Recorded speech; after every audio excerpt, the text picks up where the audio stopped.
everybody. It's Uncle Matt, and I'm here to read you another bedtime story, and once again, it's a mystery. Oh, can you help me solve this mystery? Our friend, Joe Dumpty, solved a mystery, and we last read that story on Saturday, August 28th, where he solved the mystery of his brother, Humpty Dumpty, that is, who fell down and broke his crown. But you should be happy to know that Humpty Dumpty has made a full recovery. He's going to be okay. So Joe Dumpty is on the case again, trying to solve the Crown Affair. This is the Crown Affair from the files of a hard-boiled detective. By Joe Dumpty, as told by Jeanie Franz Ransom, illustrated by Stephen Axelsen. Are you ready? Let's begin.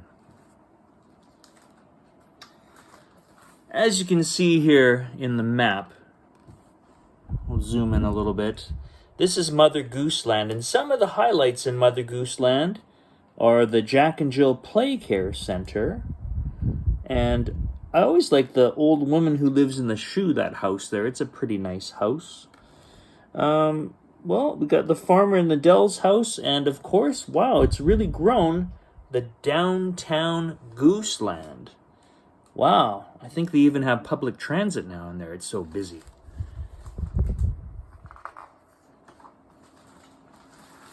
The Crown Affair.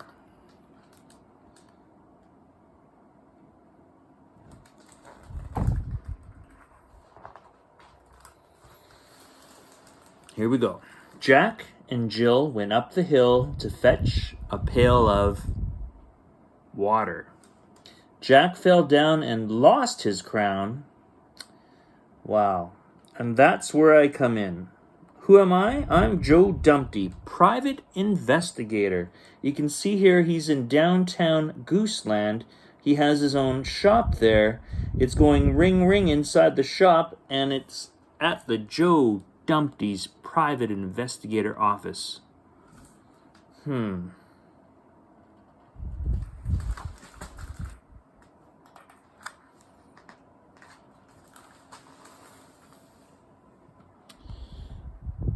the go-to guy for detective work in Mother Gooseland. I cracked the Humpty Dumpty case when I figured out that my brother Humpty didn't just accidentally fall from that wall. Chief Goose still can't wrap her beak around the fact that I solved more crimes than her gaggle of police geese.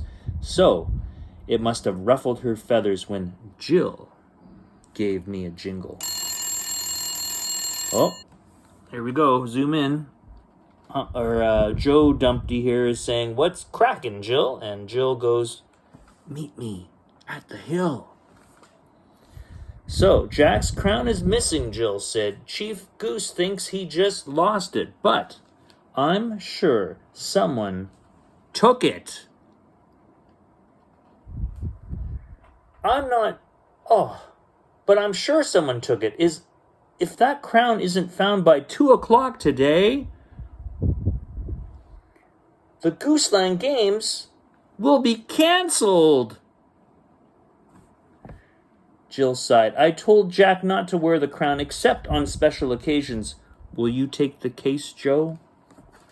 You can see here, there's a sign for the Gooseland Games, and it says 0 sleeps and 2 hours until the games. This case is time sensitive. I'm one tough egg, but I've got a soft shell for damsels in distress, not to mention I'm the biggest Gooseland Games fan this side of old Mother Hubbard's house. Consider it taken, I said. Case taken. I think Joe Dumpty is going to have a challenge with this case. Oh no, crime scene here. When I rolled up to the hill, all the king's horses and all the king's men were loading Jack onto a stretcher. How's Jack? I asked. Can I talk to him? Joe, I'm so glad you're here. And Chief Goose said, suit yourself. I'll check on my team. They're bound to turn up that crown soon. And you can see that Chief Goose is going, oh, brother. And Jill's running after Joe Dumpty there. Next page. I went over to talk to Jack. Hey, I said, it's Joe Dumpty. Jack's eyes flew open. He looked right at me. It's Jack, he said. No, I said, it's Joe Dumpty, private investigator. It's Jack, I tell you, Jack shouted. Was this a clue? Jill shook her head. That fall must have scrambled his brains. And Jill here says here, he sounds like a broken record.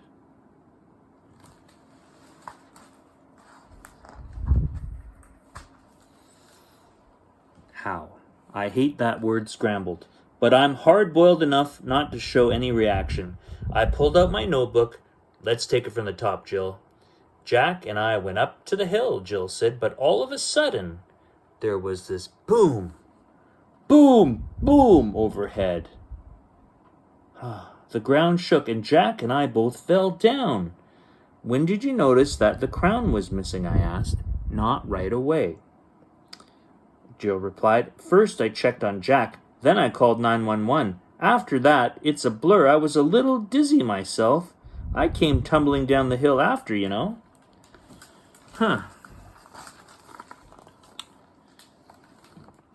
Fall or no fall, Jill's always been a little dizzy.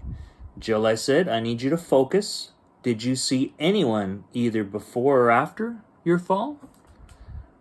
I thought I saw someone run by after we fell, Jill answered, but it's hard to say who. Maybe it was someone getting ready for the race today. Maybe, but why would they steal the crown when they had a chance to win it fair and square this afternoon? You see, Jill here is going, beats me, Joe. Whoop. And it says here, looks like this case won't be over easily.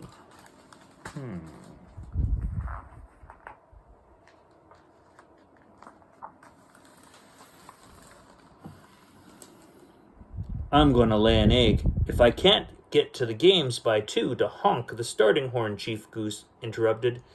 Everyone was going to lay a whole dozen eggs if the crown wasn't found and the games had to be canceled. Thankfully, Spider arrived. Ever since the Humpty Dumpty case, Spider's been doing legwork for me. He's got sharp eyes, so yes, he does. And if he couldn't spot a crown hiding in all this grass, nobody could. You can see here that Spider here says, I'm here, boss. And looks like Chief Goose is saying, somebody better shell out that crown, Dumpty. Looks like Chief Goose is a little upset. Spider got busy combing the area, but just as I suspected, the crown was long gone. Someone had to have taken it. I whipped out my notebook and reviewed what clues I had so far. Wow, not much, just Jack repeating the name Jack.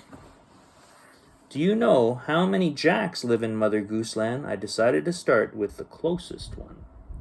So we can see Spider here in these pictures here. He says, not here, not there, not anywhere. It definitely is a mystery.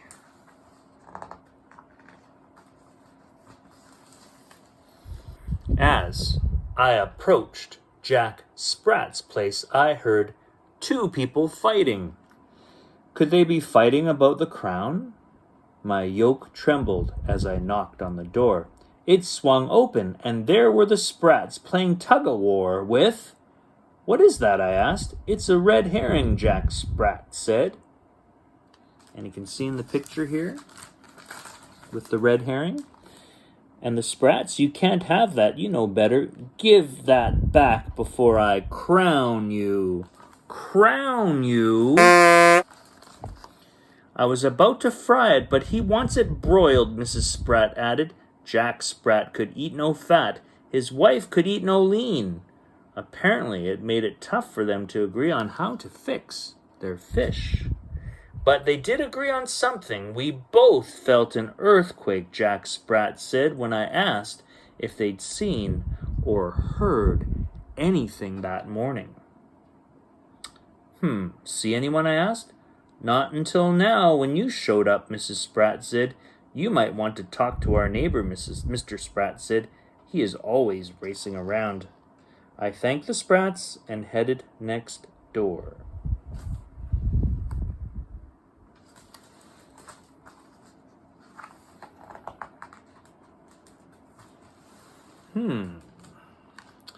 At first, I didn't think Jack B. Nimble was home, because normally he'd answer on the first knock. I waited and waited until the door finally opened and I saw why Jack had taken so long to answer.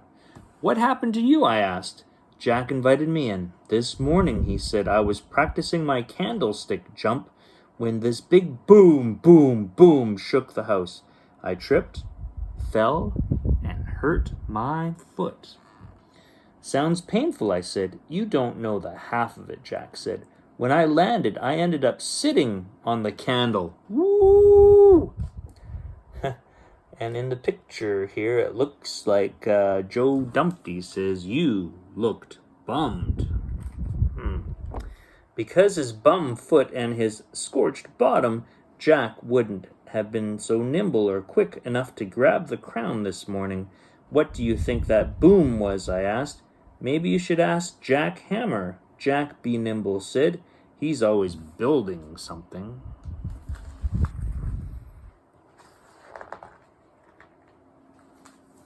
And this is a pretty cool house. Look at that.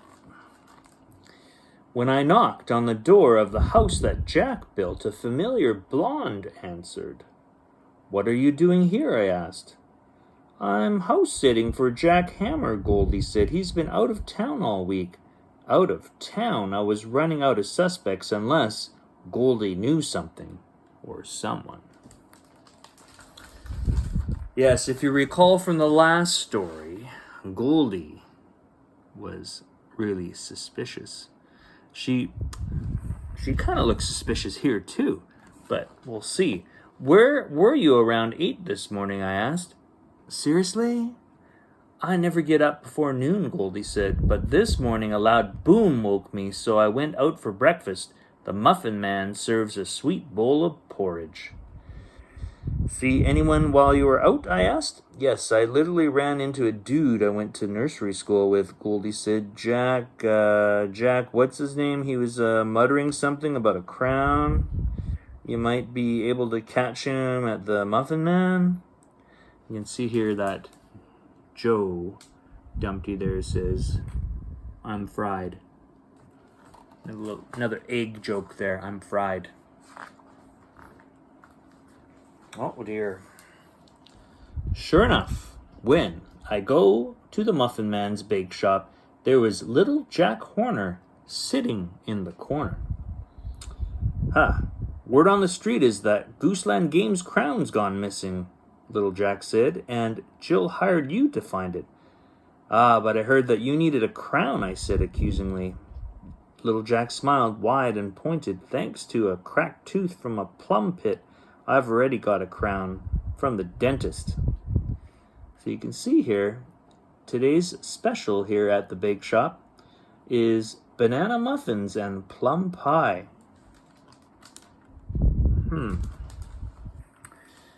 There goes that lead, I thought. Any idea who would take the crown? I don't know, little Jack said, but on my way here, a guy ran by me lightning fast. I thought maybe he was someone practicing for the race today. Did you get a good look at him? I asked. I didn't, little Jack said, but he dropped this.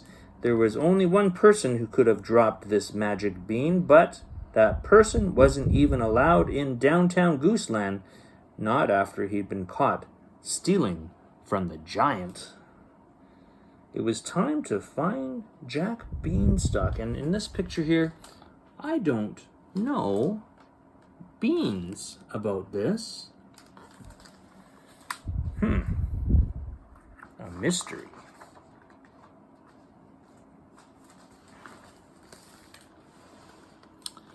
Jack Beanstalk's mom still lived on the farm outside of town. I heard she grounded Jack for life after he did jail time for stealing from the giant and was banned from the Gooseland games. Maybe Miss Beanstalk knew where I could find her son. And it says here, I called Spider and told him where I was going and why. Then I asked him to do something for me. Could you take a run up to the beanstalk and look around? Maybe you can catch the giant at home. And there's the spider there saying, and he was reading actually World Wide Web Weekly, quadruple double W, saying, you got it, boss. When Jack's mom opened the door, I showed her the magic bean little Jack Horner had given me. Where'd that come from, she asked. Somewhere your son wasn't supposed to be, I said. He dropped it this morning in downtown Gooseland. That's impossible, Jack's mom said. Jack's been in his room all day.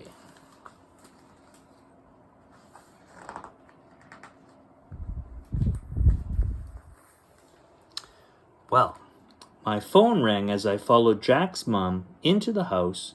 It was Spider. I'm with the giant, he said. Jack tried to run off with a bag of the giant's gold today. When the giant told him to stop, Jack laughed and taunted the poor guy until he was hopping mad. The giant then chased Jack, who dropped the bag of gold and disappeared down the beanstalk. When did this happen? Around 8, Spider said. 8? That's when everyone felt the ground shaking. It must have been the giant running after Jack. You can see here the boom, boom, boom of the steps of the giant. And, Jack and the beanstalk guy, Jack, there saying, na, na, na, na, na, na, na, boo, boo, you can't catch me.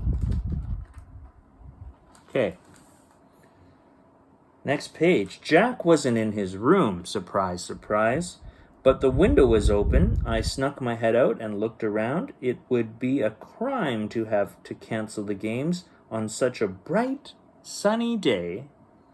I checked my watch. It was almost 2 o'clock and almost too late.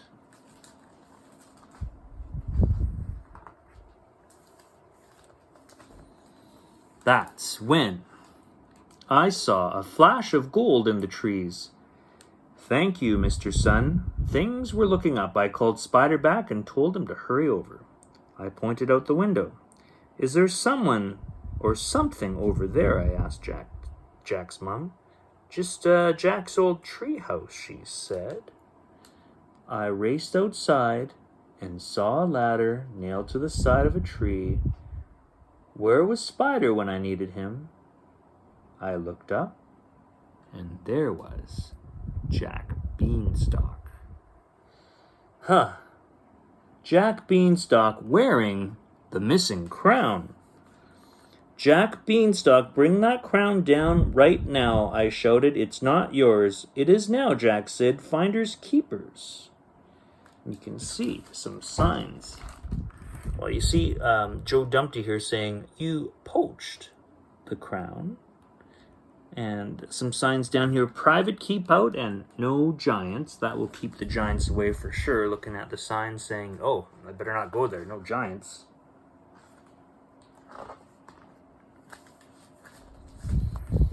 Jack Beanstalk had to have been the guy Jack and Jill saw running by the well.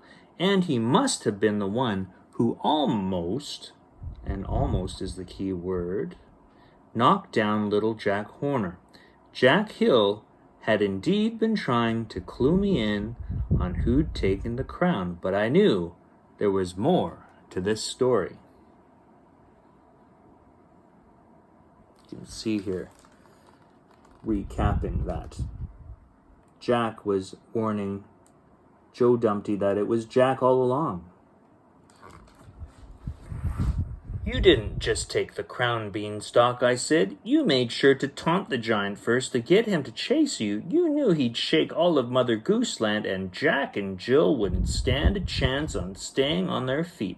Then you slid down the beanstalk and grabbed the crown off the ground.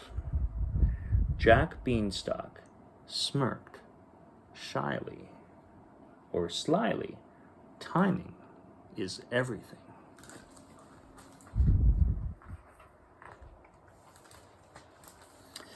It's be your fault, then, if the Gooseland Games are cancelled because you stole the crown. I said, do you want to ruin it for everyone? I don't care, Jack said. I can't compete in that dumb old race anyway. Besides, everyone knows I can run faster and climb higher than anyone in Mother Gooseland. The crown should be mine. And there's Joe Dumpty says, don't egg me on. It would have been yours if you hadn't tested positive for magic beans at the finish line last year, I said.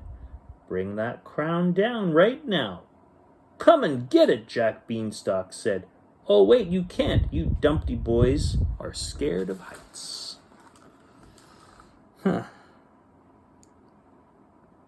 And Jack here was saying, you're beaten, Dumpty.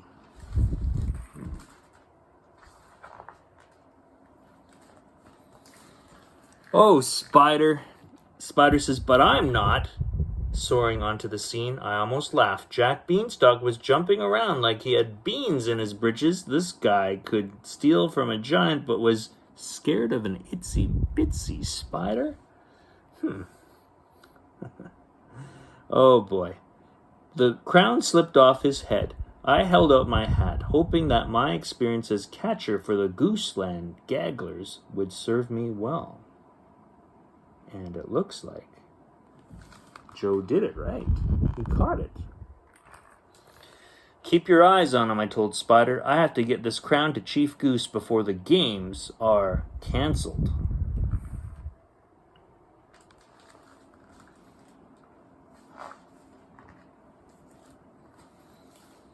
All right. Good work, Joe, Chief Goose said. You came through for everyone in Mother Gooseland, and great hustle getting that crown here. Maybe next year you should run in the games. I smiled and shook my head. Thanks, Chief, I said, but I think I'll stick to running after bad guys. Look at that. Joe there, putting the crown on, is it the tuffet there? A little stool. I've just gotten word that the cow jumped over the moon and no one's seen her since. It's time for this egg to get cracking again.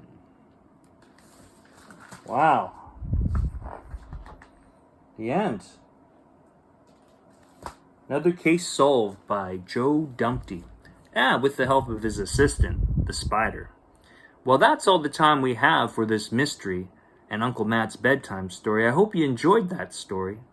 And I'll see you next time. Goodbye.